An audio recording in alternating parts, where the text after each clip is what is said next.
अब शुरू होने जा रहा है देश का सबसे बड़ा मुकदमा, आपकी अदालत, रजत शर्मा के साथ।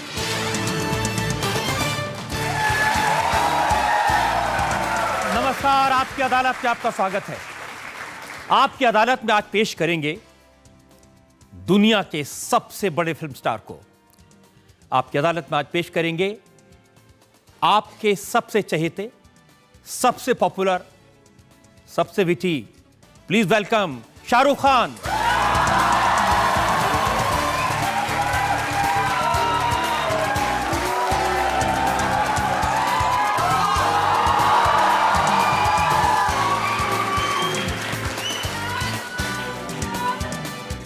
और आपकी अदालत में शाहरुख खान पर आज के इस मुकदमे के लिए हमारे जज हैं टाइम्स ऑफ इंडिया के एग्जीक्यूटिव एडिटर दिवाकर।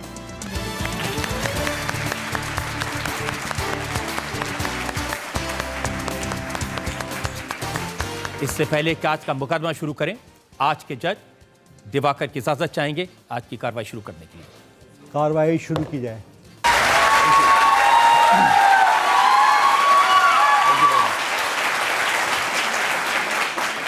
शाहरुख, मैं मुकदमा शुरू करूं, आप पर इल्ज़ाम लगाऊं, इससे पहले ज़रा फैन का प्रमोशन कर लें। जी एब्सोल्युटली, वो ज़रूरी है।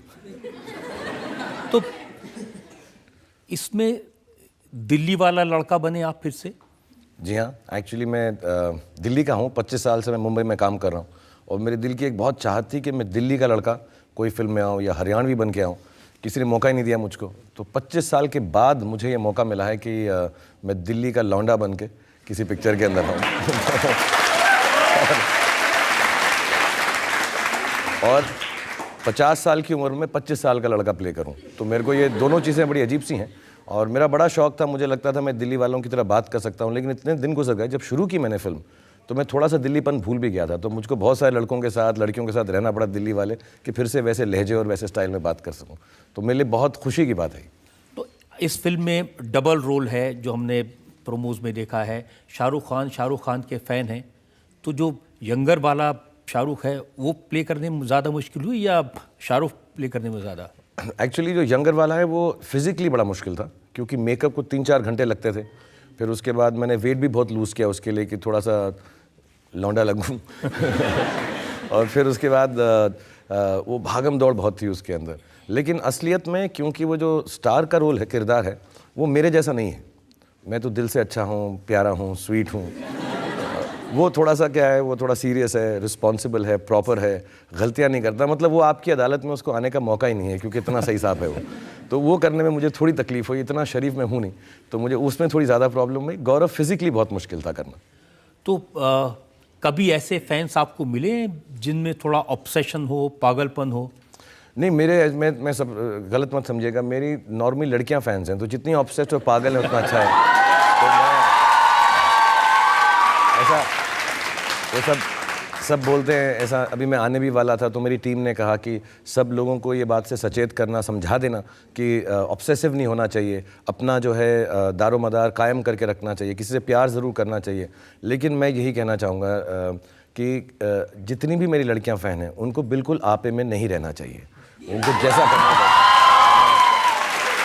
मुझे ऐसी प्रॉब्लम कभी नहीं। सर, मैं ये जानना चाहता हूँ, जो आपने फ़ैन में किरदार किया है कम एज का, उसके लिए आपने एक्स्ट्रा क्या क्या तैयारी करनी पड़ी आपको?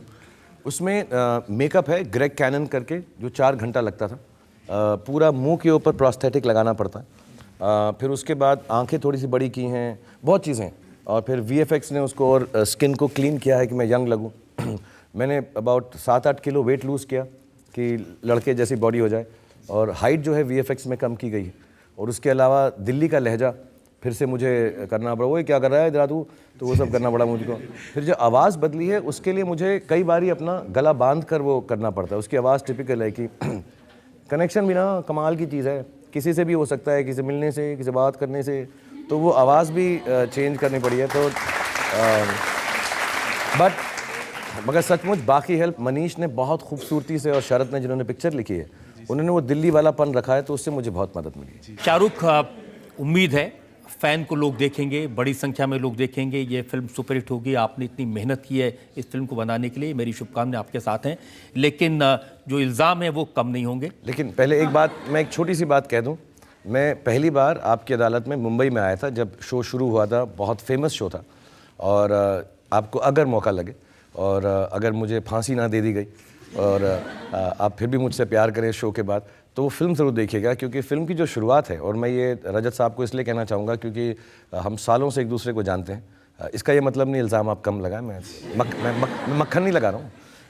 बट सच्ची बात ये है कि मेरा ज़िंदगी का सबसे पहला बड़ा टीवी का इंटरव्यू एक्चुअली आपकी अदालत में हुआ था, जिसकी वजह से मुझे लगता है जिस मुकाम पर मैं पहुँचा हूँ उसमें बहुत मदद मिली थी।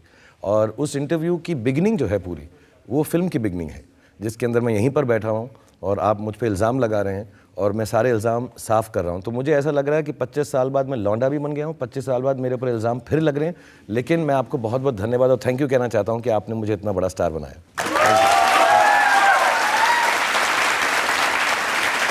मुझे आज भी याद है 22 साल पहले जब आपकी 2-3 फिल्में रिलीज़ हुई थी, जब आप स्टूडियो में आए थे, उस वक्त भी आपने उतना ही जोश था, उतनी एनर्जी थी और वही विट था जो आज है। और मैं सर से बहुत डरता था।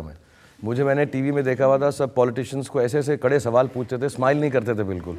मैं इतना डरा हुआ था, क्योंकि बाकी फिल्म इंटरव्यूज़ वगैरह ठीक हैं, पर रजत साहब जब वहाँ पे, तो मेरे को लगा यार ये बहुत टेढ़े सवाल पूछेंगे, कुछ पॉलिटिक्स का पूछेंगे, मुझे समझ नहीं आएगा, बुद्धू लगूंगा मैं शो के अंदर।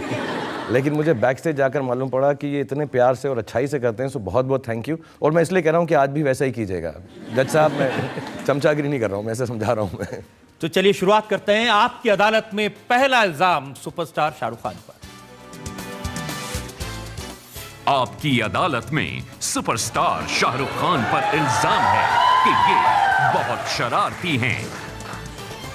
अब आप दिल्ली बंद वाले बनकर आए हैं, तो दिल्ली वालों से मैंने पूछा, उन्होंने कहा कि स्कूल में इतने शरारती थे, हर रोज पिटाई होती थी। मेरी तो अभी भी कई जगहों पर पिटाई हो जाती है। मैं इतना बदला नहीं हूँ।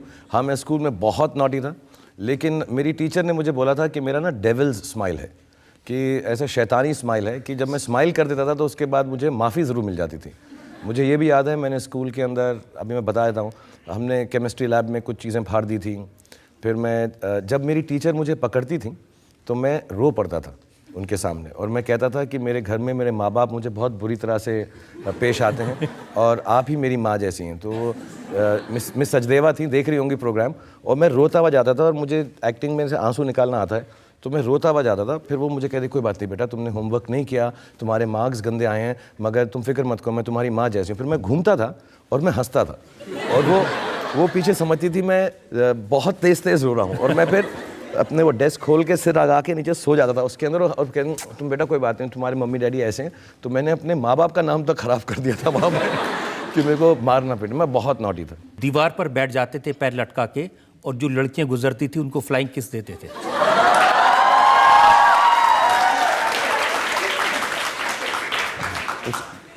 उसी का तो मैंने पूरा प्रोफेशन भी बना लिया। यही करता रहता हूँ बस, ऐसा करके मैं। तो हाँ, मैं कहता था। और एक बार थी, मेरे फादर थे, तो एक लेडी जो बेचारी, मतलब लड़की, मतलब about 16-17 साल की होंगी, मैं 5 साल का था, मैं स्कूल जाना शुरू नहीं हुआ था। तो वो घर आई और उन्होंने मेरे फादर को बोला कि ये जो है आपका लड़का दीवार पे खड़ा होकर सीटी बजाता है, ताली बजाता है, और मुझे हाय स्वीट हार्ट या कुछ बोलता है ऐसा करके, हेलो स्वीट हार्ट। तो मेरे डैड ने कहा ये 5 साल का बच्चा है, इनको ये गलत है। जो हमारा नेबर हैं टेक्सन्स वाले, जिनकी बहुत बड़ी किताबों की दुकान है, वो सुभाष होगा, बड़ा लड़का उनका जवान, वो बदतमीजी करता होगा। तो मेरे डैड बड़े आराम से बैठे कि बेटी बैठो, मेरे बेटे को देखो। तो वो समझे 5 साल का बच्चा आएगा तो कहेंगे अरे ये तो गलती हो गई अंकल मुझसे। मैं भागता हुआ आया, जैसे ही मैंने उसको हाय स्वीट हार्ट।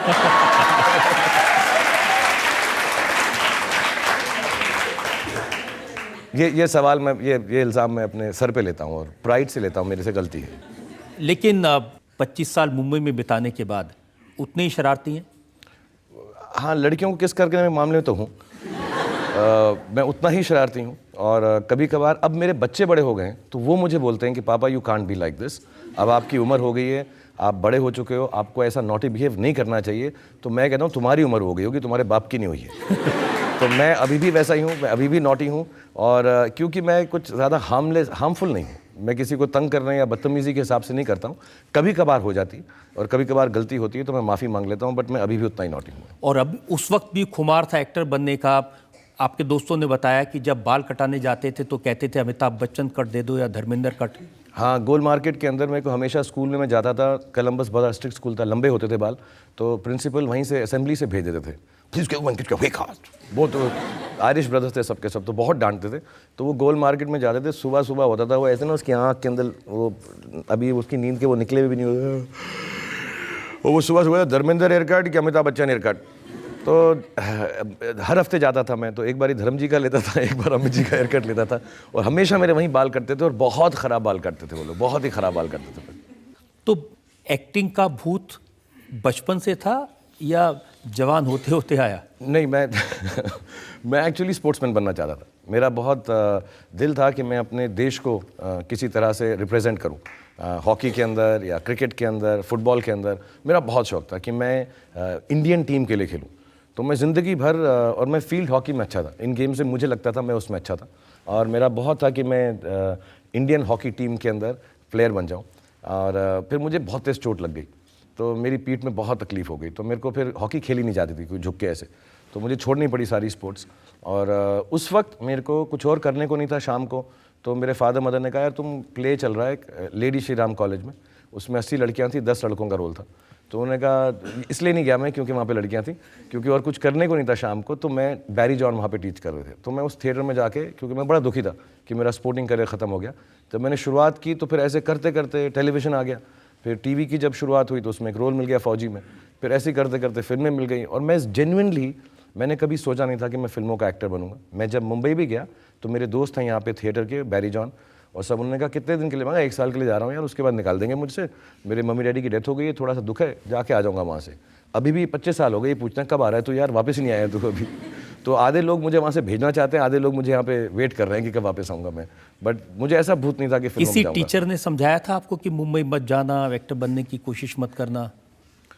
मतलब मेरे को ना सिर्फ जितने भी लोग मिले थे, मैं नाम शायद ना लूँ उनका, हमारे दोस्त थे, तो उन्होंने मुझे कहा था कि तुम बहुत अगली हो और तुम्हारी शक्ल जो है बहुत ही अच्छी नहीं है, तो तुम एक्टर नहीं बन सकते, तुम सॉफ्ट नहीं हो। और फिर मैं एक डायरेक्टर से वहाँ पे मिला, तो उन्होंने मुझे पहली बात बोली थी, और मैं बता सकता हूँ, वो दोस्त है मंसूर खान साहब, तो उन्होंने मुझे बुलाया फिल्म के लिए, उन्होंने बड़ी अच्छी पिक्चर बनाई थी क़यामत से क़यामत तक, तो मुझे जोश भी की मेरे साथ। तो पहले दिन जब मिले ना, तो उन्होंने कहा यार तुम बड़े इंटरेस्टिंग एक्टर हो, you are a very interesting actor. तो मैं जी तुम इतने अगली हो, मैं तुम्हें किसी भी रोल में डाल सकता हूँ। तो मैं यार बड़ा दुख हो गया, इसलिए मैंने विलन वगैरह के रोल कर लिया। मैंने कहा जो मिल रहा है वो कर लो, लोग समझते मैं कुछ समझदार था, मैंने उसलिए चक्कर में कर लिए, बट काफ़ी लोगों ने मुझे बोला था। लेकिन दिल्ली वाले ये भी बताते हैं कि माँ का बहुत भरोसा था, उन्होंने कहा अगर शाहरुख ने कहा है वो जाके कुछ करेगा मुंबई में तो ज़रूर कर पाएगा। वो तो हर माँ का होता है। मेरी माँ समझती थी, हाँ मेरी मतलब सिवाय मेरी माँ के कोई नहीं मानता था कि मैं एक्टर बनूंगा, और वो हमेशा बोलती थी, ऐसा नहीं कि मैं हूँ वो, लेकिन मेरा जो लड़का है ना, और वो हैदराबादी में बात करती थी, इन्हों ना बिल्कुल दिलीप कुमार है, मैं कहती हूँ ये दिलीप कुमार बनेंगे बड़े होके। और बाकी जितने लोग थे वो कहते थे कोई कुमार नहीं बनेगा, कोई दिलीप नहीं बनेगा, इसको मत जाने दो। ऐसे माँ के कहने से क्या होता है। लेकिन और मेरी लाइफ का सबसे बड़ा दुख ही ये है कि मेरी माँ ने ना मेरा टीवी का कोई शो देखा, ना मेरी कोई फिल्म कोई देखी, तो उससे पहले वो चल बसी। सो मेरी पहली बात ये ज़िंदगी की है कि मैं इतना बड़ा, लोग समझते हैं मैं एम्बिशियस हूँ और मैं जो है बड़ा हर चीज़ पाना चाहता हूँ, कमाना चाहता हूँ, लेकिन मेरी दिल में बात यह है मैं इतना बड़ा सितारा बन जाऊँ कि मेरी माँ जो है वो हेवन से मुझको देख सके। तो मेरी लाइफ का ड्रीम है।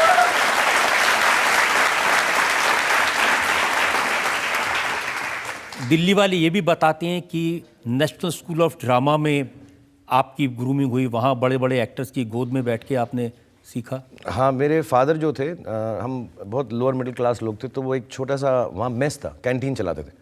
तो मेरी बहन मॉडर्न स्कूल में पढ़ती थी, वो 3:30 बजे ख़त्म होता था, कोलंबस 1 बजे, तो मैं आके वहाँ कैंटीन में बैठता था। तो राज बब्बर साहब, अजीत वछानी जी, रोहिणी हतनगढ़ी जी, सुरेखा सीकरी जी, मनोहर सिंह जी, सब जितने भी, अलकाजी साहब, जितने भी डॉइन्स हैं, राजेश विवेक जी जिनकी अभी हाल ही में डेथ हुई, तो वो मुझे बहुत प्यार करते थे और मैं उनकी गोद में बैठा रहता था, उन सब की। और सारे बड़े बड़े प्लेस मैंने पुराने किले में देखे, जो इंडिया के आई थिंक सबसे अच्छे प्लेस थे। तुगलक, रज़िया सुल्ताना, सूरज का 7वां घोड़ा, बहुत खूबसूरत। आई थिंक उन्हीं की गोदों में बैठ के मेरे को ऐसा लगने लगा कि मैं एक्टर बन जाऊंगा। मेरी ट्रेनिंग नहीं हुई, बट मैं सारा दिन सुबह से लेकर शाम तक वहीं बैठा रहता था, और मुझे आज तक वो प्लेस के डायलॉग्स याद है, राज बब्बर साहब के, अजीत वछानी जी के। ये दुरुस्त है कि मैं गुलाम हूँ मिट्टी सा सिया जिसे कदमों के नीचे रोन दिया गया हो, लेकिन हमें ये एक ही रुतबा देता है, खुदा की नज़र में हम एक हैं, खुदा और खून और रंग से नहीं अमल से परखता है, रज़िया सुल्ताना, ऐसा सब मुझे सब याद है।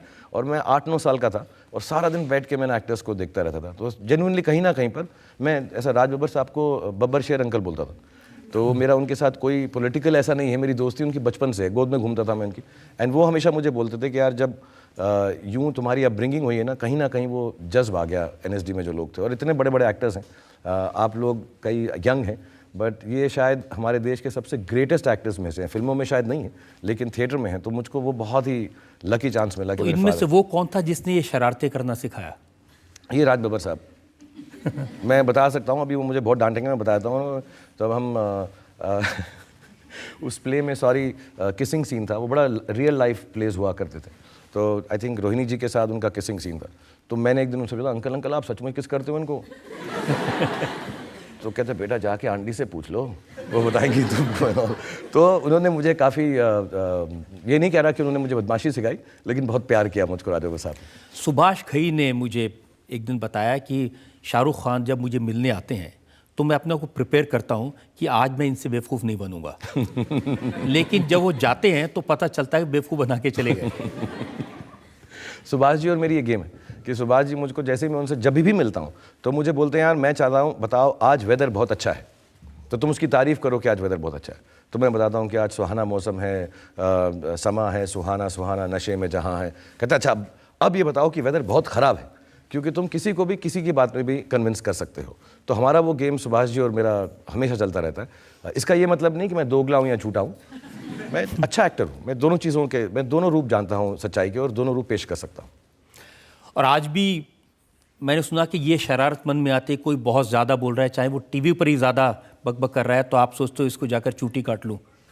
नहीं, मैं ऐसा बोलना नहीं चाहता, क्योंकि आजकल सॉरी आप नहीं मगर टीवी पे बहुत सारे लोग बहुत सारा बोलते हैं।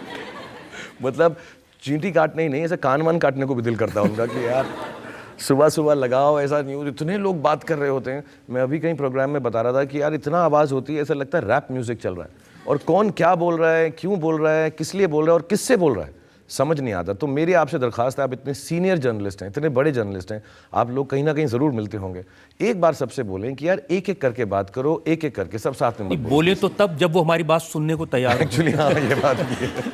वो बोलना बंद करेंगे तो हम कुछ कहेंगे।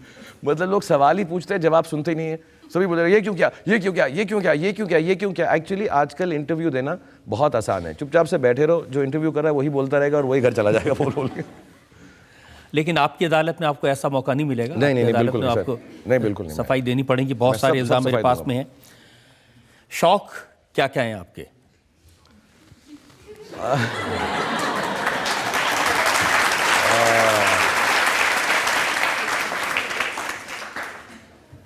योगा करता हूँ, हर रोज़ 2 मील भागने के लिए जाता हूँ, फिर उसके बाद पाठ पूजा नमाज़ पढ़ने के बाद उसके बाद मैं उसमें बैठा हूँ, क्या कहते हैं वो जो जहाँ पे अच्छी अच्छी बातें होती वहाँ जाके सत्संग जाते हैं। सत्संग जाता हूँ, बातें सुनता हूँ। नहीं अब मेरे कोई शौक़ नहीं है। अब मेरे शौक़, मेरे 3 बच्चे हैं, मैं सच बता रहा हूँ, मेरा कोई और शौक़ नहीं है। मुझे ना कुछ करने, पहले मुझे बहुत शौक़ था, किताबें पढ़ने का बहुत शौक़ था, फिल्में देखने का बहुत शौक़ था, लेकिन अब मेरे सारे शौक़ जो हैं वो तीनों बच्चों में घुस गए हैं। और तीनों बच्चों की अलग अलग उम्र है, एक 18, एक 16, एक 3 है, तो उनके अलग अलग शौक़ हैं। तो मैं अपने सारे, अगर मुझे खिलौने से खेलने का शौक़ है तो अब्राम के साथ बैठ जाता हूँ, मुझे लड़कियों की चीज़ें देखने का या उनके प्रोग्राम देखने का शौक़ है या मेकअप का शौक़ है तो बेटी के साथ बैठ जाता हूँ, तफरी और बदमाशी करने का जब शौक़ आता है तो बेटे के साथ घूमना शुरू कर देता हूँ। तो मेरे कोई भी शौक़ नहीं है, फिल्म बनाना और बच्चों के साथ टाइम बिताना। मेरा आपसे ये क्वेश्चन है कि जब आपने फ़ैन बनाने का डिसाइड किया तो क्या आपको ये नहीं लगा कि आपकी फ़ैन एक लड़की होनी चाहिए? क्योंकि आई थिंक आपके ग्रेटेस्ट फैंस जो है वो लड़कियां ही हैं। हाँ, बात तो सही है। नहीं, मगर उसमें एक छोटी सी प्रॉब्लम थी कि जो हमने फिल्म सोची थी उसमें फिल्म सितारा मैं था और वही उसका फ़ैन भी होना चाहिए। तो मैंने कोशिश की, लड़कियों का मैंने स्कर्ट वगैरह पहना, मैंने विग भी लगाया, मगर मैं इतना बेहुदा और ख़राब लगा कि मैं चुड़ैल लगने लग गया। तो इसलिए मैंने बिल्कुल, मैं लड़की भी बन जाऊं तो बहुत ज़्यादा होता है, लेकिन अगली फिल्म के अंदर अगर चांस ऐसा हुआ, इसका अगर ये फिल्म चली तो इसका पार्ट 2 के अंदर 100% फ़ैन, मेरा भी यही मानना है कि फ़ैन तो लड़के ही होने चाहिए, क्या बेकार का लड़का घूम रहा है वहाँ पे आर्यन करना करके। सो नेक्स्ट फिल्म के अंदर और हर फिल्म के अंदर लड़की ही फ़ैन होगी। एक्चुअली सब बोलते हैं ये बात।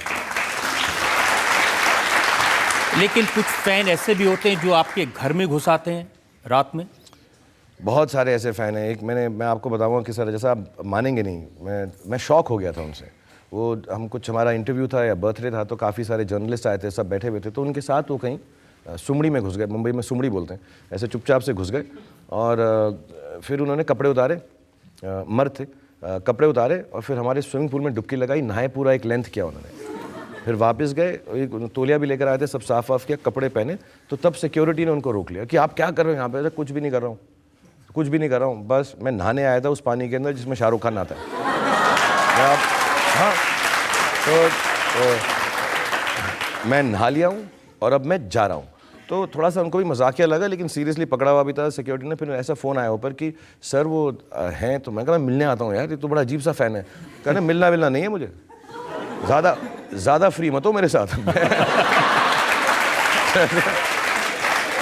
मैं सिर्फ पानी में नहाने आया था और नहा रहा हूँ और मैं जा रहा हूँ, इससे ज़्यादा इंपॉर्टेंस नहीं दे सकता मैं। और वो चले गए। तो शाहरुख, हमारी शुभकामनाएं हैं फैन के लिए और आपके फैंस का नंबर बढ़ता जाए, ज़्यादा से ज़्यादा आप लोगों को एंटरटेन करें। लेकिन जो मेरे इल्ज़ामात हैं उसका सिलसिला भी जारी रहेगा। Welcome back. आपकी अदालत में आज हमारे मेहमान हैं सुपरस्टार शाहरुख खान। आपकी अदालत में अगला। आपकी अदालत में सुपरस्टार शाहरुख खान पर इल्जाम है कि ये एरोगेंट हैं। ये आज की बात नहीं शाहरुख, आपने जिक्र किया 22 साल पहले जब आपकी अदालत में आए थे, तो मुझे ध्यान है उस समय ऑडियंस में किसी ने कहा था कि अमिताभ बच्चन नंबर 1 है, तो आपने कहा था कि वो ग्रेटेस्ट हो सकते हैं लेकिन मैं ग्रेटेस्ट से थोड़ा बेहतर हूं। वो रिकॉर्डिंग अभी है आपके पास? बिल्कुल नहीं तो मैं डिनाई कर देता।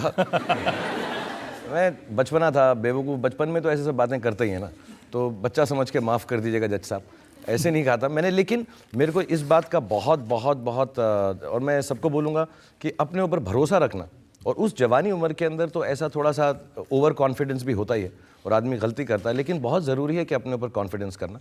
अब मुझे मालूम है कि मैं कितना अच्छा एक्टर नहीं हूँ। तब मुझे थोड़ी आती थी एक्टिंग, जितना कम आता है सामान तो लगता है कि बहुत सारा आता है। अब मैं 25 साल के बाद मुझे समझ में आया, मुझे बड़े एक्टर्स की शायद अहमियत ही नहीं समझती क्योंकि मुझे इतना इल्म नहीं था।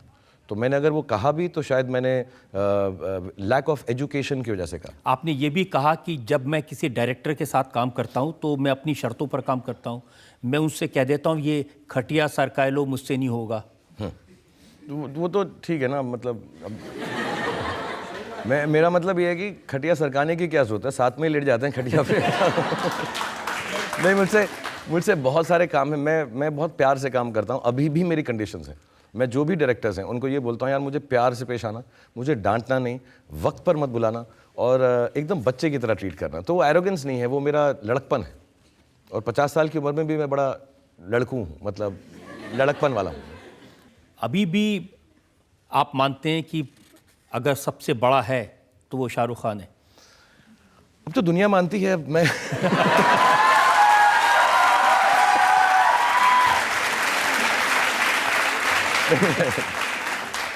ये मैं क्लियर बदले नहीं है। हाँ, नहीं मैं 22 साल पहले एरोगेंट था, आज भी हूँ और कल भी रहूंगा।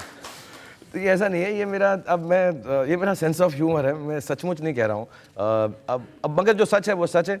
22 साल पहले मैं खूबसूरत था, मैं इंटेलिजेंट था, एरोगेंट था, और अभी भी मैं वैसा का वैसा नहीं। और देखिए, दिल्ली वाला हूँ, इतना तो बोल सकते हैं। क्या है यार, दिल्ली वाले तो बोल सकते हैं, कुछ भी बोल सकते हैं। ये सिर्फ आप ह्यूमर में नहीं कह रहे हैं। देखिए, मेरे पास में ये इंटरव्यू है आपका, ये जनवरी 2016 की ये मैगजीन है। आपने इसमें कहा कि पीपल डोंट अंडरस्टैंड, लोग ये बात नहीं समझते कि मैं दुनिया का सेकंड रिचेस्ट एक्टर हूं, दुनिया का। हाँ, ये मैंने दुख से बोला था। ये मैंने कंप्लेन किया था, ये मैं शो ऑफ नहीं कर रहा था। लोग समझ नहीं रहे मैं सेकंड हूँ, फर्स्ट क्यों नहीं हूँ। मुझे इस बात का बहुत दुख था मुझे। और सच्ची बात यह है कि ये गलत इन्फॉर्मेशन है। मैं आपको एक छोटी सी कहानी बताऊंगा कि जब ये न्यूज़ आई थी तो मेरी फिल्म हैप्पी न्यू ईयर हम बना रहे थे और हम क्लाइमैक्स का सेट लगा रहे थे और मैं खार डांडा एक जगह है मुंबई में हमारे ऑफिस की तरफ, तो मैं गाड़ी में वहाँ जा रहा था और मेरे प्रोड्यूसर करीम का फ़ोन आया कि शाहरुख सेट लगाने के पैसे नहीं हैं। तो मैंने कहा यार कुछ पता करो, कोई शादी वादी फंक्शन हो रहा हो, जाके नाच लेता हूँ, पैसा सेट लगाने के पैसे नहीं। मैं सच बता रहा हूँ, बहुत बड़ा सेट था वो हैप्पी न्यू ईयर का क्लाइमैक्स का, पूरा दुबई का सेट लगाया था हमने। तो मैंने कहा पैसे नहीं है, कुछ करना पड़ेगा, 12 दिन के अंदर पेमेंट करनी है। तो मैंने कहा हाँ यार कुछ हो, कोई फंक्शन हो, कोई हो, एक अवार्ड फंक्शन हो, बोलो मैं डांस वांस करके कमा लेते हैं हम। तो हम उस होड़ में लग गए। उस होड़ में था तो मैंने ट्विटर पर पढ़ा इस होड़ के अंदर कि मेरे पास पैसे नहीं है कि Shahrukh Khan is the second richest actor in the world. तो मैं लानत है यार इसके ऊपर, यहाँ पे सेट लगाने को पैसे नहीं और इंटरव्यू में ये आ रहा है। तो मेरे को बहुत अजीब और आयरॉनिक लगा था। अच्छा, ये आपने सीरियसली निकाली। इसमें ये भी आपने कहा कि वो लोग ये नहीं समझते कि मैं सेकंड ऐसा आदमी हूँ वर्ल्ड में जो अपनी एक्टिंग से कोई पैसा नहीं कमाता। मैं एक्चुअली नहीं कमाता हूँ। मैं फिल्मों के लिए बिल्कुल पैसे नहीं लेता हूँ। और आजकल तो जैसे लोग समझते हैं मेरी एक्टिंग, वैसे कोई पैसे नहीं देता मुझे एक्टिंग के बट जेन्युइनली मैं नहीं लेता हूँ। मैं एंडोर्समेंट्स के लेता हूँ, मैं लाइव शोज़ के लेता हूँ, मैं बहुत मेहनत से काम करता हूँ। लेकिन फिल्मों में मैं हमेशा सब डायरेक्टर प्रोड्यूसर को कहता हूँ आप फिल्म में लगा दो पैसा, फिल्म अच्छी होनी चाहिए। बट जेन्युइनली मैं कह रहा हूँ, मैं ये आप किसी भी प्रोड्यूसर कभी यहाँ आपकी अदालत में आए जिन्होंने मेरे साथ काम किया, वो आपको कहेंगे शाहरुख कभी भी पैसा नहीं मांगता, कहता फिल्म में लगा दो, बच जाए, अगर कमा लो तो दे देना वरना मत देना। और ये सच बता रहा हूँ मैंने पिछले 15-20 साल में किसी से ये नहीं बोला मुझे फिल्म का पैसा चाहिए। लेकिन मैं दूसरे काम इतने करता हूँ और उनसे कमाता हूँ और उनसे खाता हूँ। बड़े मैं सच बता रहा हूँ, मैं झूठ नहीं कह रहा हूँ बिल्कुल, क्योंकि मैंने अच्छी फिल्में की हैं, बुरी फिल्में की हैं, लेकिन मुझको जेन्युइनली ऐसा लगता है मेरे लिए फिल्म बनाना एक पूजा है, मेरे लिए पार्टी है वो। तो मैं बहुत उसी तरह से, मैं धंधे की तरह फिल्मों में काम करता ही नहीं। बाकी सारी चीज़ें मैं बिजनेस की तरह करता हूँ, लेकिन मैं फिल्मों में काम जेन्युइनली पैसे नहीं लेकर करता। पब्लिक तो यही समझती है हाँ कि शाहरुख खान जो करते हैं पैसे के लिए करते हैं। बहुत कि ये प्राइस होगा, वो होगा। मैं खुद सुनकर, आप किसी भी प्रोड्यूसर, मैं तो बोल के चला भी जाऊँ झूठ, आप मुझे हैंग भी कर दो, लेकिन आप किसी से भी पूछ लीजिएगा, मैं हमेशा डायरेक्टर प्रोड्यूसर को कहता हूँ मुझे पैसा नहीं चाहिए, आप फिल्म में डाल दीजिएगा। और मेरे को जेन्युइनली ये मेरी क्या कहते हैं उसको, this is my greatest thing that I can do to act in films. तो मैं उससे कभी भी बिजनेस की तरह आज तक एक्टर की तरह नहीं किया मैंने ऐसा। क्योंकि मैंने सुना कुछ एक्टर तन के लिए करते हैं, कुछ मन के लिए, कुछ धन के लिए। तो शाहरुख धन वाले में है या फन वाले में है?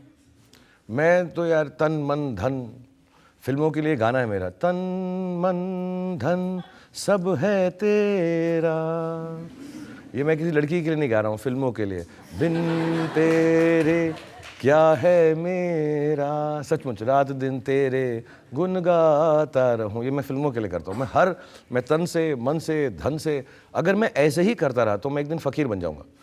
सच बता रहा हूँ, मैं सारा दिन मैं फिल्में बनाता हूँ और मेरी ज़िंदगी का सबसे बड़ा होप ये है कि मैं जो भी फिल्म बनाऊँ बहुत ज़्यादा लोग देखकर उसको खुशी महसूस करें, कमाई के लिए नहीं। और एक दिन हिंदुस्तान में एक ऐसी फिल्म बनाऊँ, मैं बड़ा इस मामले में नेशनलिस्ट हूँ, कि ऐसी फिल्म बनाऊँ कि दुनिया देखकर कहे यार इंडिया के अंदर बेस्ट फिल्में बनती है। तो I want to be part of that, that's my dream.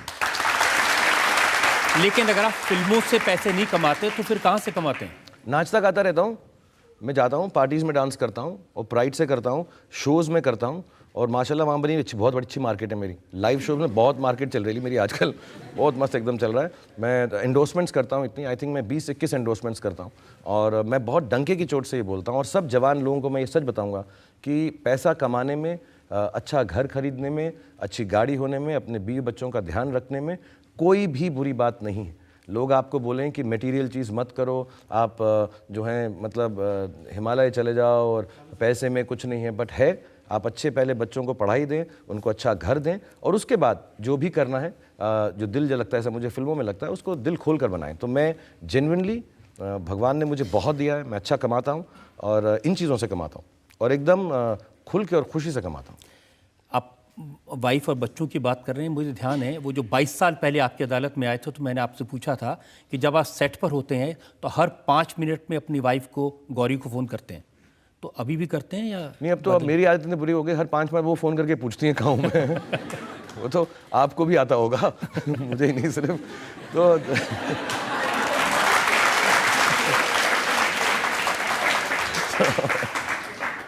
जनता में से जो लोग सवाल पूछना चाहते हैं। हाँ मैं पूछना चाह रही हूँ कि आपका इस मूवी में सबसे मेमोरेबल मोमेंट क्या है? फैन फिल्म में आई थिंक सबसे एज एक एक्टर के तौर पे इसमें एक डबल रोल का सीन है जब फिल्म स्टार अपने फ़ैन से मिलता है। तकरीबन इंटरवल के करीब है। वो बहुत मुश्किल था, 8 दिन या 9 दिन 20-20 घंटे काम करके, और 2.5 मिनट का सीन है। तो वो मुझे बहुत अच्छा लगता है क्योंकि उसमें हर चीज़, एक्टिंग भी मैंने ठीक ठाक कर ली है, उसकी शूटिंग भी बहुत अच्छी है। लेकिन सबसे बड़ी बात इस फिल्म की ये है, कई लोग, इतने सालों से मैं काम कर रहा हूँ, बोलते भी हैं, मुझे भी समझ आती है। सबसे बड़ी बात इस फिल्म की ये है कि इस फिल्म ने मुझे शाहरुख खान ना होना सिखाया, कि मैं उसकी तरह हर एक्टिंग ना करूं, अलग किस्म से करूं। तो सबसे बड़ी बात मेरे लिए फिल्म में ये है। Thank you. ये भी सही है कि ये रोल ऐसा है जो आपको अवार्ड दिलवा सकता है? इस बार अवार्ड नहीं दिया तो छीन लूंगा। मतलब मैं बहुत लड़ाई कर लूंगा मैं। मतलब या तो छीन लूंगा या रोना शुरू कर दूंगा कि मैं और जिसको भी देंगे ना, जहां पर भी देंगे, मैं बाहर खड़ा रहूंगा और लेके ऐसा करके भाग जाऊंगा वहां से। लेकिन 22 साल पहले मुझे याद है आपकी अदालत आपने कहा था कि आप खालिद मोहब्बत के पास गए थे जेब में पैसे डाल के कि भाई खरीदना है मुझे अवार्ड। हाँ, मुझको ऐसा लोगों ने बोला था कि ये लोग पैसे लेते हैं, ये करते हैं, और बहुत बड़े जर्नलिस्ट थे। मैंने काफ़ी बेवकूफ़ियाँ की उन महीनों में, 6-7 महीने में। तो मैं वहाँ पहुँच गया, मैं कहा यार ये अवार्ड मेरा होना चाहिए। आई थिंक बाजीगर फिल्म थी, काफ़ी अच्छी एक्टिंग की थी मैंने, हार कर जीतने वाले को बाजीगर कर।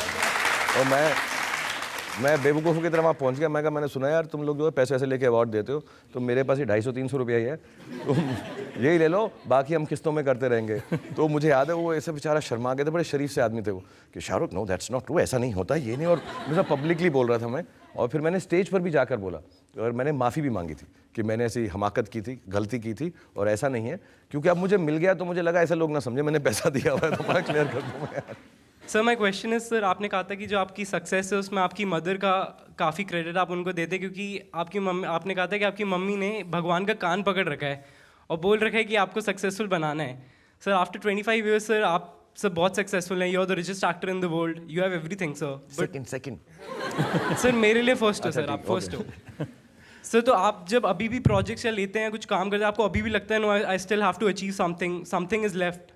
एब्सोल्युटली। मैं एक बात बताना चाहूँगा, हम खुदा ना करे, खुदा ना खास्ता किसी के साथ ऐसे बीते कि अपने जो हम जिनसे प्यार करते हैं, हमारे जो रिश्तेदार हैं, वो चल बसें। लेकिन ये एक ज़िंदगी की सच्चाई है कि ऐसा होता ही है और ऐसा सबके साथ होगा। मेरे साथ एक जल्दी उम्र में हो गया था। तो मेरा बिलीफ ये है कि यार चलो, अगर मुझसे माँ बाप छिन गए और उनके प्राण पखेरु हो गए और उनको जाना ही था, तो कहीं ना कहीं पर एक अच्छा बात ये होगी कि वो जो है भगवान खुदा के पास बैठे हुए हैं कि अब हम आए हुए हैं यहाँ पे, तो ज़रा सेटिंग ठीक रहनी चाहिए, इसका सब गलत नहीं होना चाहिए। तो मुझे ये सचमुच बिलीफ है। मैं आज भी हफ्ते में 1 बार या 2 बार अपने बच्चों के साथ मैं अपनी छत पर जाता हूँ, और मुझे बिलीफ है कि 2 सितारे मेरे माँ बाप हैं। मैं जाके उनके सामने उनको रिस्पेक्ट देता हूँ, थैंक यू बोलता हूँ, और अपने बच्चों को भी मैंने बताया भाई ये जो हैं ये तुम्हारे दादा दादी हैं, तो इनको हलो क्या करो। थोड़ा समझते हैं मैं बेवकूफ़ इस मामले में, लेकिन वो बेचारे प्रे करके आते हैं। और आज भी जब मैं काम करता हूँ तो मुझे सिर्फ यही है कि जितने लोग मेरी फिल्म देखें उनको खुशी हो, क्योंकि सचमुच जो मुझे मिला है, मुझे ऐसा नहीं लगता कि मैं उसका हकदार हूँ, और उस हक को पाने की कोशिश में मैं ज़िंदगी भर काम करता रहूँगा कि एक दिन मुझे लगे मैंने इतना अच्छा काम किया कि आप लोगों ने जो इतना प्यार दिया है, उसका हक जो है वो सही में मायने में मेरा बनता है। That's the only reason I work. Shahrukh, हमारी दुआ है माता पिता का आशीर्वाद हमेशा बना रहे, वो लोग जहां भी हैं देखते रहें, आपको ताकत देते रहें। Welcome back. आपकी अदालत में आज हमारे मेहमान हैं, हम मुकदमा चला रहे हैं, सवाल पूछ रहे हैं शाहरुख खान से। आपकी अदालत में अगला आपकी अदालत में सुपरस्टार शाहरुख खान पर इल्जाम है कि ये अबनॉर्मल हैं। देखिए, जो भी एक्टर आते हैं फिल्म इंडस्ट्री में, वो अपना करियर शुरू करते हैं लव स्टोरी से। आपने अपना जो करियर शुरू किया है, पहली फिल्म में हीरोइन को छत से उठा के नीचे फेंक दिया। वो मैं करना नहीं चाह रहा था, मैं सचमुच ऐसा नहीं करना चाह रहा था, लेकिन उन्होंने बहुत तंग किया मुझको। और मैं जब कोई लड़की मानती नहीं ऐसा करना, मैं मजाक कर रहा हूँ बिल्कुल भी, मैं लड़कियों की बहुत इज्जत करता हूँ और बहुत प्यार करता हूँ उनको। मतलब जेन्युइनली उनको मैंने नहीं फेंका था, फेंका नीचे जाके पकड़ के घर ले आया था मैं उनको, बट मेरे को ना मौका, मैं जैसा आपको बताया सर कि जब मुझको रोल मिले वो सारे रोल जो थे दूसरे एक्टर्स ने रिजेक्ट कर दिए थे। बहुत सारे बड़े बड़े एक्टर्स थे जिन्होंने उस फिल्म में रोल नहीं किया था, और यश जी भी जब हम डर कर रहे थे तो सब एक्टर्स ने ना कह दिया था। तो मैंने आपको बताया कि मुझको 2-4 लोगों ने कहा था मैं कैसा लगता हूँ, तो मैं कहा यार ये हीरो वाली लाइन चले ना चले, मोहब्बत वाले रोल मिले ना मिले, ये करके जो मैं अपना करियर बना लेता हूँ। और क्योंकि मैं थिएटर से था, मैं सच बात बताना चाहता हूँ सबको, क्योंकि मैं स्टेज से था तो, और क्योंकि मुंबई से नहीं था, मेरी अपब्रिंगिंग जो थी फिल्म इंडस्ट्री की नहीं थी, तो 2 चीज़ें हुई। एक, मुझे ये नहीं मालूम था कि हीरो टाइप क्या होता है, कि हम लॉन्च होंगे एक नई लड़की के साथ और फिर गाने होंगे, बजाने होंगे और आपको इंट्रोड्यूस किया जाएगा। तो मेरे तो कोई माँ बाप था नहीं, ना कोई माई बाप था, तो मुझे किसी ने बताया नहीं, मैंने कहा मैं ये कर लेता हूँ। और क्योंकि मैं थिएटर से था, मुझे लगा यार एक्टिंग का रोल है, और सब लोगों ने कहा मुझे, वो फिल्म देखने के बाद मेरे बहुत अच्छे दोस्तों ने कहा कि यार ये तूने गलत कर दिया, तेरा करियर ख़त्म हो गया, ये पिक्चर चलेगी नहीं। बट आई थिंक फाइनली जो जनता होती है उनको अच्छे रोल, अच्छी कहानियाँ पसंद आती हैं, और आई थिंक मेरी लक भी अच्छी थी कि उस ज़माना थोड़ा सा बदल रहा था, यंग जनरेशन 90s की आ रही थी, और उन्होंने कहा कि ठीक है यार ऐसा हीरो भी चलेगा जो actually more than just being introduce with a heroine, college में लड़की को छेड़ रहा है, कहाँ बैठी हो, यहाँ बैठ जाओ, फिर वो गरीब निकलेगा, फिर उनके माँ बाप बड़े अमीर निकलेंगे, फिर उनसे झगड़ा होगा, फिर हम जाके एक पहाड़ पे खड़े हो जाएंगे, छलांग मारने लगेंगे, फिर बाप कहेगा मत रो मत बढ़ो। तो मैं थोड़ा लकी था कि ज़माना बदल रहा था। लकी थे कि एबनॉर्मल थे? एबनॉर्मल नहीं था मैं आपको लगता है मैं एबनॉर्मल हूँ? ये जो क किरण, हाँ, वो आज भी लोगों की ज़बान पर है, और जब भी शाहरुख खान की बात करते हैं तो लोग वही सुनाते हैं। हाँ, और मुझे बड़ा अजीब लगता है, जैसा वो सुनाते हैं वैसे मेरी आवाज़ बिल्कुल नहीं है। मैं चाहता हूँ, मैं अभी एक शो में गया था तो मिमिक कर रहे हैं, आई लव यू, मेरी ऐसी आवाज़ है ही नहीं। मैंने, ये गलत है एकदम बता रहा हूँ मैं यार, होता है। हाँ मैं कर रहा हूँ मैं करके ऑडियंस कह रही है कि ज़रा करके दिखा दीजिए। मैं करके दिखाता हूँ मैं तुमको यार, बिल्कुल बिल्कुल दिखा रहा हूँ तुम लोग को। वो ऐसा था, आई लव यू किरण, और जो मिमिक्री करते हैं मेरी, एक तो पता नहीं अंगड़ाई क्यों नहीं लगते हैं, आई लव यू। मैंने कोई पिक्चर में ऐसी एक्टिंग नहीं की, मैं बड़ा ही मैं परेशान हो जाता हूँ उससे। मैंने पता है इस चक्कर में हकलाना छोड़ दिया, वरना इतना अच्छा हकलाता था मैं। लेकिन जब शाहरुख खान की बात किसी शो में होती है, कहीं होता, तो वही अंदाज लोग दिखाते हैं। हाँ, सारी जगह पे ऐसी कॉपी करते रहते हैं। और मैं अच्छा, मैं अभी क्या है, शरीफ हो गया हूँ, मैं ज़्यादा डांटना नहीं चाहता, तो मैं बड़े ताली बजाता हूँ और दिल में कहता हूँ यार ये ताली के बीच में तेरा फेस आ जाए। ऐसा करके, ये क्या बीच में, ऐसे मैंने कब एक्टिंग की है मेरे। अच्छा ये तो ठीक है, मेरा जो बेटा है वो भी यही एक्टिंग करके मेरे को दिखाता है वहाँ पे। मैं आता हूँ ना, कहता हाय पापा आई लव यू, मैं यार ऐसी कब एक्टिंग की मैंने यार, सच बता रहा हूँ मैं आपको। तो फैन में लोगों को उस पुराने फिल्मों के कुछ झलक देखने को मिलेगी? एक्चुअली बहुत सारी फिल्में, मैंने जैसे बताया, आपकी अदालत का पूरा एक सीक्वेंस है उसके अंदर, और वो राइज ऑफ द स्टार के लिए मेरा थोड़ा सा आर्काइवल, बाजीगर है, डर है, 3-4 फिल्मों का दिखाया है कि कैसे आर्यन खन्ना बन गया। बट एज अ कैरेक्टर जो गौरव है वो बहुत ही साइकोटिक नहीं है, पागल नहीं है। जैसे डर वगैरह में थोड़े पागल था वो, और एबनॉर्मल था, ये एबनॉर्मल नहीं है, ये एकदम नॉर्मल 24 साल का लड़का है जिसको शायद ये नहीं मालूम, या लड़की हैं जिनको शायद मालूम नहीं कि हम हमारे एक्शन से सही और गलत भी हो सकता है। यू नो, एक जवानी में होता है कि यार एनीथिंग मैंने कर दिया यार, कैसे करोगे, पता नहीं, मैं कर दूंगा। तो आई थिंक ये एक एक्चुअली सीख भी रहेगी इस फिल्म से जवान लोगों को कि प्लीज़ आप जो भी करते हैं उसकी एनॉर्मिटी उस एक्शन की कुछ भी हो सकती है, अच्छी भी बुरी भी। तो माँ बाप जब कुछ बात समझाते हैं, अगर गुस्सा भी आता है माँ बाप पे, जैसे सब उस उम्र में सबको आता है, थोड़ा सा सोच लिया करो, because sometimes I think they are right. तो वो गौरव बड़ा इनोसेंट सा लड़का है और उसको ऐसा लगता है कि मैं प्यार करता हूँ तो मैं कुछ भी कर सकता हूँ, लेकिन वो एबनॉर्मल नहीं है, बहुत नॉर्मल है वो। तो ये प्यार कह के बाएं फैला के 25 साल से अब रोमांस के किंग बने हुए हैं। और भी कुछ होगा, बाहें तो बहुत लोग फैलाते हैं, लेकिन मेरी तरह कोई नहीं फैलाता।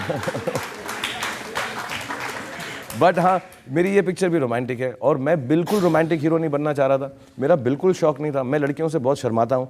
अभी इन्होंने मुझे बोला कि मेरे डिम्पल बहुत अच्छे हैं, मैं ब्लश करने लग जाता हूँ। मैं बहुत शर्मीला हूँ, और मुझको कभी लाइफ में ऐसा नहीं लगा था कि मैं किसी लड़की की नज़रों में नज़र डाल के कहूँगा कि सच कहो मुझसे, जब मैं तुमसे दूर जाता हूँ तुम्हारा दिल मुझे पलट कर देखने को नहीं करता, मेरे करीब आओ, और पास और पास और पास। जब मैं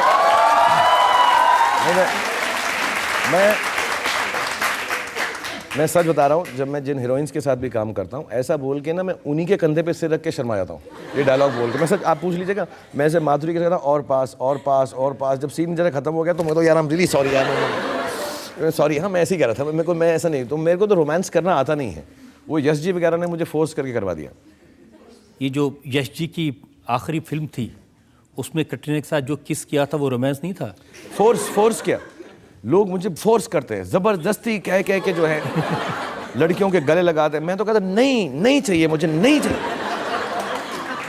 मैं तो सिर पकड़ लेता हूं कि क्या फूटी किस्मत मेरी, सुंदर सुंदर लड़कियों के साथ सारा दिन गले मिलो, उनको किस करो, प्यार करो, मोहब्बत करो और फिर उसकी पेमेंट भी लो।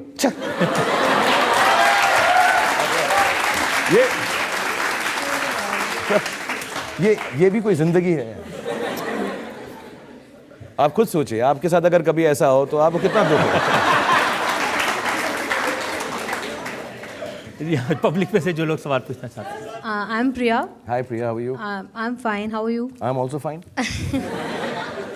Fine I am. I'm a die-hard fan of yours. Just came from London just especially to meet you. Thank you very much, Priya. So, can I come and hug you? लोगों के सामने नहीं करेंगे, हाँ, okay. बाद में हम आपसे। Okay, thank you. बैठो। सर, आपका जब कॉलेज टाइम में आपका फर्स्ट क्रश कौन थी, मतलब गर्ल? मैंने जैसे बताया, मैं सचमुच, मैं झूठ नहीं बोल रहा हूँ। मैं सेग्रीगेटेड स्कूल से था, ऑल बॉयज़ स्कूल, तो मुझको ज़्यादा ऐसा नहीं कि लड़कियों में इंटरेस्ट नहीं था, मैं स्पोर्ट्स करता था, प्लेस करता था। क्या होता है कि एक बॉय पे मतलब फर्स्ट टाइम क्रश होता है, फील होता है, मतलब आपका फर्स्ट क्रश था कौन? मेरा फर्स्ट टू लास्ट गौरी कैसे होगा। मैं 14 साल की थी, वो मैं 18 साल का था। मैं उनको पार्टी में मिला और वो पहली एक अदद ऐसी लड़की थी जिन्होंने मुझसे 3 सेकंड से ज़्यादा बात करी। तो मैं इतना इनकरेज हो गया इस बात से, मैंने वो पंजाबी में बोलते हैं एहू कुड़ी लेनी है, यही ठीक है। 22 साल पहले आपकी अदालत में आए थे तो मैंने आपसे पूछा था कि जब आप सेट पर होते हैं तो हर 5 मिनट में अपनी वाइफ को, गौरी को फ़ोन करते हैं, तो अभी भी करते हैं या नहीं? अब तो अब मेरी आदत इतनी बुरी हो गई, हर 5 मिनट वो फ़ोन करके पूछती हैं कहाँ हूँ मैं। वो तो आपको भी आता होगा, मुझे ही नहीं सिर्फ। तो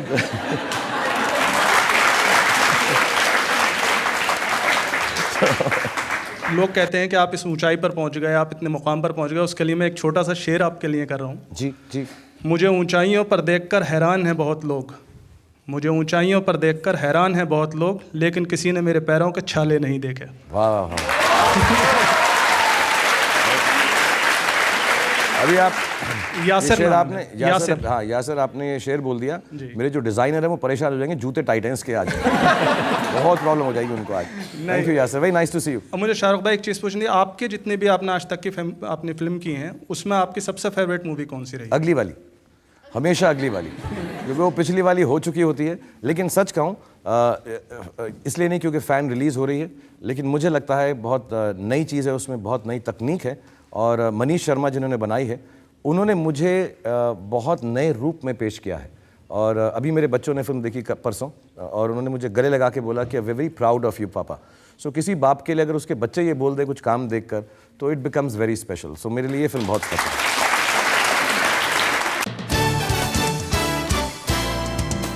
वेलकम बैक। आपकी अदालत में आज हमारे मेहमान हैं सुपरस्टार शाहरुख खान। आपकी अदालत में अगला। आपकी अदालत में सुपरस्टार शाहरुख खान पर इल्जाम है कि ये कंट्रोवर्शियल हैं।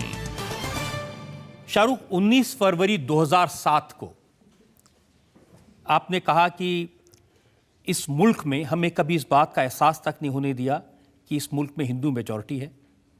उसका मतलब ये कि हम अमेजिंगली सेक्युलर हैं। उसके बाद 2 नवंबर 2015 को आपने कहा कि हमारे देश में इंटॉलरेंस है, इंटॉलरेंस अपने पीक पर है, या सेकुलरिज्म खतरे में है। मैंने ऐसा बिल्कुल नहीं कहा। मुझसे उन्होंने पूछा था कि क्या आप यंग लोगों को कुछ एडवाइस देना चाहते हैं, तो मैंने ये कहा था कि पढ़ाई लिखाई और छोटी चीज़ें जिससे हमारे देश में तकलीफ़ पहुंचती है वो मत कीजिएगा। रीजनलिज्म, रिलीजन के लिए झगड़ा, या कास्ट, कलर, सेक्स, क्रीड पे कोई बातें, और 100% इन बातों से इंटॉलरेंस बढ़ेगा। क्योंकि अभी भी हमारे पास ऐसे लोग हैं जो कभी कभी ऐसी बातें करते हैं और हमारा देश जो है उसके बावजूद आगे बढ़ता है। सो वो यंग लोगों को एडवाइस थी, आई डोंट नो वो कब कहाँ पे घूम फिर के ऐसा बन गया।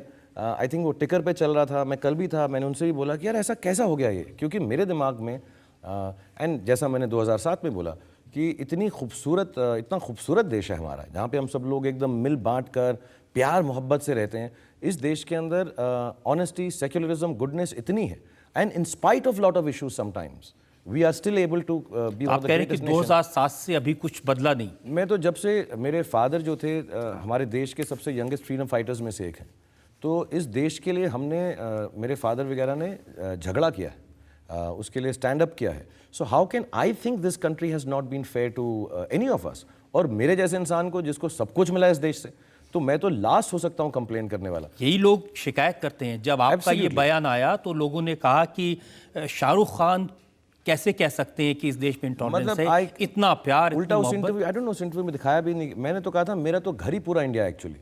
मेरी जो वाइफ है हिंदू है, मैं मुस्लिम हूँ बाय बर्थ। मेरे बच्चों को तीनों रिलीजन आते हैं, क्योंकि जिस स्कूल में जाते हैं सब सिखाया जाता है उनको। हम दिवाली की पूजा भी करते हैं, हम ईद भी मनाते हैं, और सब जो है मिल बांट कर एक दूसरे के साथ करते हैं। So I am like a mini country in my own house. So how can I think of my country like this, and I am so proud of doing what I do for my nation as an actor and otherwise. तो ये बात एकदम फैल गई, फिर मुझे लगा clarify नहीं करता मैं, यार ऐसा अजीब सा लगता है बार बार मैं यही बातें करता रहूं, and it is little sad, you know, sometimes I read. लेकिन मैं चाहता हूं आप क्लैरिफाई करें। मैं आपका वो स्टेटमेंट बताता हूं जो छपा, जो ट्विटर टाउन हॉल में आपने सवालों का जवाब दिया था। जी। शाहरुख खान ने कहा कि देश में इनटॉलरेंस बढ़ा है, समाज ही नहीं दुनिया के नौजवान जल्दी रिएक्ट करते हैं, जितने मीडियम उतनी आवाज़ें हो गई हैं, लेकिन आवाज़ें नहीं, नेगेटिव आवाज़ें ज़्यादा हो गई हैं। हमें ये सोच कायम रखनी होगी कि सब धर्म बराबर हैं। अगर आप सेक्युलर नहीं हो तो ये आपका बहुत बड़ा अपराध है। एब्सोल्युटली, मुझे ऐसा लगता है कि क्योंकि मीडियम इतने हो गए हैं ना, तो आई थिंक लोग जो है हर चीज़ बातें करते हैं, एंड माई लॉजिक इज़ कि मैं किसी की बात सुनूं किसी मीडियम पे, so I should not become someone who reacts to it. हम रिएक्टिव से हो गए थोड़े से, कि ना कोई कुछ बात बोल देता है तो हम उसके बारे में कुछ बोल देते हैं। सो माई लॉजिक वॉज दैट कि वी हैव टू, और मैं एक बात छोटी सी बोलना चाहूँगा, एक्चुअली रिलीजन, रीजन और हमारा जो समाज है उसमें वर्ड ये टॉलरेंस होना, इंटॉलरेंट का मतलब होता है कि जस्ट अबाउट बेयर कर लिया। एक्चुअली एक्सेप्टेंस होनी चाहिए हमको, हमारे हर धर्म की, हर नाम की, हर काम की, हर प्रांत की। So my belief is this word only itself is wrong to be utilize like this, and because medium has become so much, हर कोई कुछ बोलता है, so we need to tolerate. यार इसने मुझे कुछ बोला, please let's not be reactive. कई लोग इंसाइट करने के लिए ऐसी बातें करते हैं कि यार ऐसा बोल दो और कुछ मजाक हो जाएगा, ये हो जाएगा, बिकॉज अब मीडियम है, ट्विटर है, सोशल मीडिया है, टेलीविजन है, हर कोई जो है कुछ भी बात बोलता है। देखिए इसका मतलब तो ये निकला, क्योंकि शाहरुख खान के कांग्रेस पार्टी में बहुत सारे दोस्त हैं, तो शाहरुख खान ने नरेंद्र मोदी को फिक्स करने के लिए ऐसा बयान दे दिया। मेरी क्या मजाल, मैं किसी को फिक्स करूँगा यहीं पर जाके यार, मैंने तो ऐसे सोचता भी नहीं। मुझे आप जानते हो सालों से मैं एपॉलिटिकल हूँ, मेरे दोस्त हर जगह पे हैं और मैं सबसे मिलता हूँ। मैंने कभी, मुझे किसी ने बोला ये एक बार एक्चुअली कि तुमने ये इंटरव्यू ऐसे दिया, मैं जन्मदिन के दिन ऐसी बातें क्यों करूँगा मैं यार। अच्छा उन दिनों में कुछ इलेक्शन भी था किसी, मैं कहा यार मुझे तो इलेक्शन, मैं अभी पूछा मैंने कि सर मुझे बता दीजिए कि बाकी इलेक्शंस कहाँ हैं, मैं कहीं कुछ बोल दूँ लोग ये ना समझे। आप पूछेगा आपके प्रोड्यूसर से, मैंने बोला कि यार कौन सा इलेक्शन है, तो उन्होंने कहा असम का होने वाला है, पंजाब और यूपी वाला। मैं कहा ठीक है, तो कुछ बोलूँगा तो ऐसा ना लगे कि मैं कहाँ पे ऐसी सोच करूँगा। मैं 16 घंटे सिर्फ काम करता हूँ, फिल्मों में काम करता हूँ, ऐसी बात मेरे दिमाग में भी नहीं आ सकती। And I would like to state here very clearly, when we choose a leader of a country, whoever it may be, and as great as Mr. Modi is, we all have to support him. We have chosen him.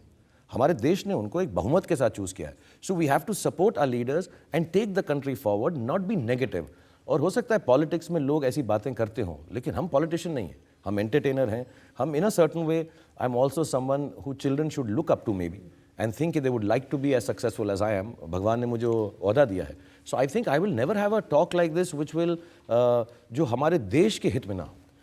लेकिन जब उसको लेकर के reaction हुए, कुछ लोगों ने कहा कि ऐसी खाते हिंदुस्तान का है, बात पाकिस्तान की करते हैं, तो खराब लगा होगा। मुझे बहुत दुख होता है। मैं एक बारी पहले भी मैंने कुछ आर्टिकल लिखा था एंड किसी ने लिख दिया कि मैं जो हूँ नेशनल नहीं हूँ, एंटी नेशनल हूँ। फिर मैंने एक स्टेटमेंट पढ़ी थी और मुझे याद है एक प्रोग्राम था, तो मैंने सारी प्रेस को कहा मैं एक स्टेटमेंट पढ़ना चाहूँगा। और मुझे बहुत दुख होता है, मुझे बहुत ऐसा आता है, मेरे को रोना आता है कि मैं बार बार ये बताऊं कि मैं देशवासी और देशभक्त हूं, क्योंकि मैं हूं, और मुझसे ज़्यादा हम सभी हैं एक्चुअली। इसमें हम दोनों को किसी को कम्पीट भी करने की ज़रूरत नहीं है। So when I have to read दो स्टेटमेंट्स एंड समटाइम्स मैं इसलिए ही क्लैरिफाई नहीं करता। मैं आपके प्रोग्राम पे इसलिए करूँगा क्योंकि आप मुझे जानते हैं और हम एक दूसरे से मिल चुके हैं सालों से। सो आई कैन ट्रस्ट कि ये वैसा ही जाएगा जैसा मैंने सोचा है। But I get very sad sometimes कि क्यों मुझको मौका दर मौका ये समझाने की ज़रूरत है कि मैं कितना देशभक्त हूँ। मैं हूँ और हम सब हैं, एंड हम क्यों ना हों। हमारे देश ने हमको सब कुछ दिया। तो वो जब भी वो क्वेश्चन उठता है, जब कोई बोलता है, मुझे बहुत दुख होता है। सब लोग को आश्चर्य हुआ इस बात पर कि शाहरुख खान जिसे इस देश ने इतना प्यार दिया, शाहरुख खान जिसे इस देश ने इतना बड़ा बनाया, जिसके लिए देश के करोड़ों लोग जान छिड़कते हैं, वो ऐसी बात कह दे।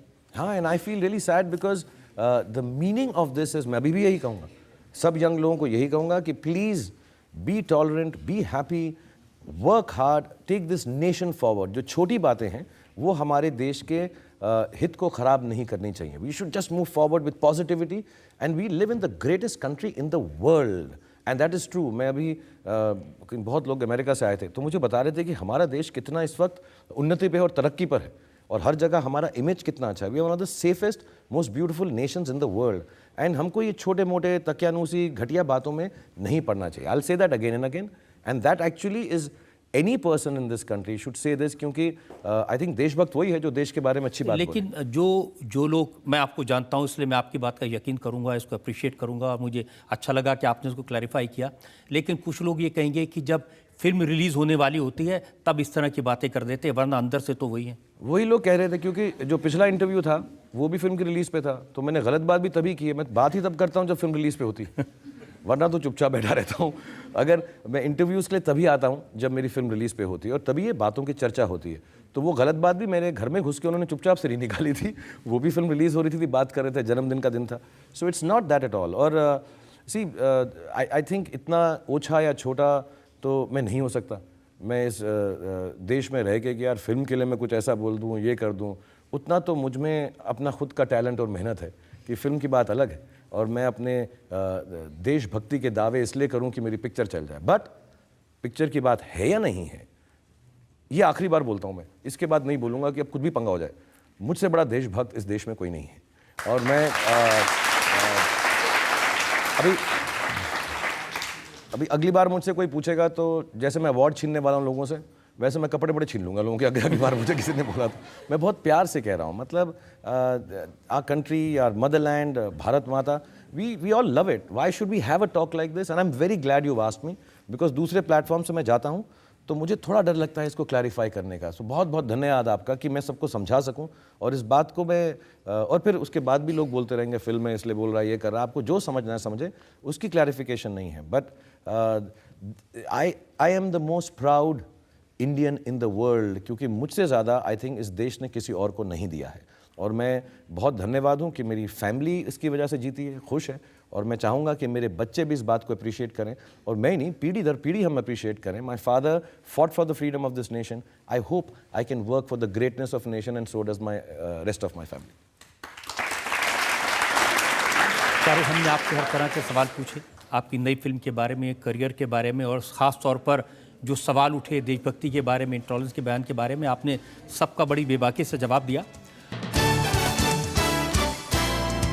Welcome back. आपकी अदालत में आज हमने मुकदमा चलाया सुपरस्टार शाहरुख खान पर। अब वक्त है आपकी अदालत में आज के जज, टाइम्स ऑफ इंडिया के एग्जीक्यूटिव एडिटर दिवाकर के फैसले का। शाहरुख खान साहब ने कई फिल्मों में काम किया है, बहुत सारी हिट्स भी दी है, पर इनकी ज़िंदगी, खुद की ज़िंदगी, निजी ज़िंदगी जो है, एक सुपर डुपर फिल्म की रेडीमेड स्क्रिप्ट सी है। बिना किसी गॉडफादर के, बिना किसी फिल्मी खानदान के से ताल्लुक़ होने के बावजूद इन्होंने कामयाबी के इतने परचम लहराए हैं कि कामयाबी का दूसरा नाम ही बन गया। टीवी का फौजी, बाजीगर और डर का एंटी हीरो, दिलवाले दुल्हनिया के उन खेतों से गुजरता हुआ रोमांस का किंग बन गया। पर आज की जिरह के बाद इनके जो जवाब थे, उससे लगता है कि अच्छी शराब की तरह जैसे जैसे दिन बीतते जा रहे हैं, शाहरुख साहब का खुमार भी बढ़ता ही जा रहा है। His best is certainly not behind him. It is yet to come. अदालत उनकी सारी दलीलों को सुनने के बाद बाइज्जत बरी करता है, पर एक साफ हुक्म के साथ इसी तरह खुशियाँ बांटेंगे, इसी तरह प्यार बांटते रहेंगे, और जो इनका ख्वाब है कि सबसे बढ़िया, दुनिया की सबसे बढ़िया फिल्म वो ये बनाएंगे। Thank you so much.